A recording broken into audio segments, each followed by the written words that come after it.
35 through 37. And it can be found on page 87 in your pew Bibles. Just then, a lawyer stood up to test Jesus. "Teacher," he said, "what must I do to inherit eternal life?" He said to him, "What is written in the law? What do you read there?"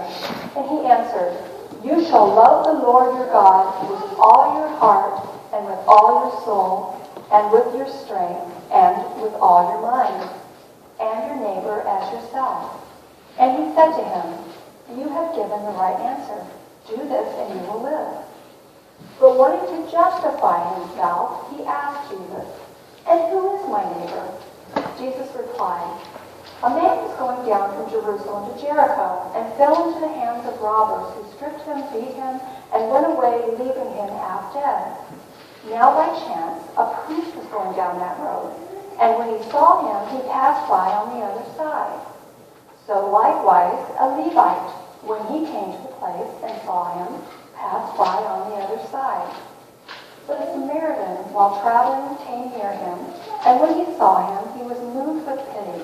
He went to him and bandaged his wounds, having poured oil and wine on them. Then he put him on his own animal, brought him to an inn, and took care of him. The next day he took out 2 denarii, gave them to the innkeeper, and said, "Take care of him, and when I come back, I will repay you whatever more you spend." Which of these 3 do you think was a neighbor to the man who fell into the hands of the robbers? He said, "The one who showed him mercy." And Jesus said to him, "Go and do likewise." This is the word of the Lord. Thanks be to God. Thank you for that lovely piece tonight. I'm honored to be here this evening to talk to you about the message, and this is in the lectionary for this weekend, the text from Amos and also the text from Luke. While I was preparing this, I want to let you know that I asked Pastor Jerry for some pointers, and she and I discussed this, and so this is what came out of this evening. So, Together We're Making History, that is the title that I chose. And the reason for that is taken from the 2 scriptures. Have you ever thought about why you make the decisions that you make? And I'm not talking about the major life-shattering decisions such as getting a new job or buying a car or house or choosing a life partner. What I'm talking about are those everyday little decisions that we make almost subconsciously. Well, thinking about this, I remember when I first became aware of that. I was in 7th grade.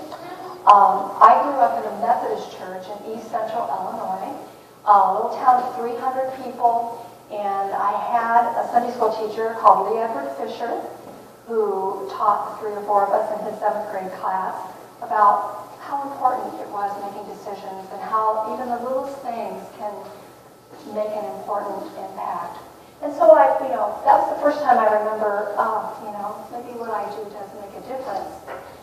So how I relate this to the plumb line from Amos is, first of all, giving a little bit of history that I took from Erdman's. Amos was one of only 2 prophets with his own book in the Bible. Okay, so he was a very important prophet. His focus was on the northern kingdom of Israel in the time of King Jeroboam II. So this was about 793 to 753 before the birth of Christ. And this was a time of great prosperity, almost matching that of King Solomon. But Amos saw something different. Amos foretold the coming of the Assyrians, which would happen in about 30 years later. Okay, and so his prophecy was of gloom and doom. And he told the people, he said, there's a lot of injustice going on in your society. Socially, morally, there's collapse evident. And religious apostasy, which I found out means abandonment of religion. So he urged the people to do what is right and to reform society. So how do we know if we are contributing to society in a way that leans toward about this. And then when I looked at Luke's passage of the Good Samaritan, and there's actually two parts to that. There's the story about the Good Samaritan, and then there's also the story about the lawyer who wanted to justify himself. So we can relate to this in our own time. I want to tell you another story of when I was a young mother with two small toddlers in the back of my Chevy Chevette going down Route 1 toward Danville. And I remember this so vividly because it was pouring down rain, and I saw this man walking by the side of the road. He was carrying some bags or something, but he was walking. And I passed him by, and I remember something just kind of nagged at me like, boom. So I turned around, I went back, and I rolled down the window. I said, "Do you need a ride?" And he said, "Yes." And so I took him about a mile down the road, dropped him off. Of course, the kids in the back seat, their eyes were like this, you know. I'm kind of driving with trepidation myself, thinking, is this the right thing? And of course, that was back in the day when we didn't have cell phones.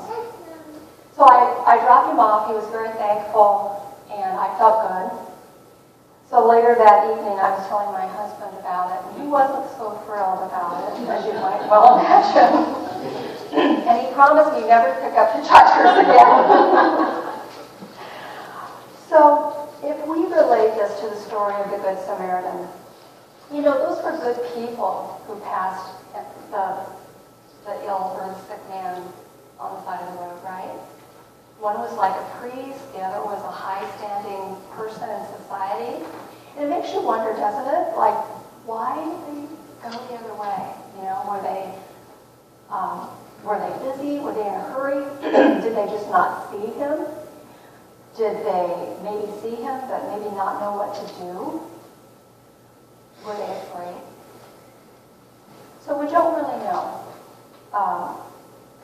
But again, if we fast forward to today, a lot of times I find myself trying to justify my actions. Some of you know that my daughter used to live in Chicago, and I would go up there quite often and visit her. And quite often I would pull up to a light or a corner, and I would see beggars out there, you know, asking for money. Sometimes I gave, and sometimes I didn't give.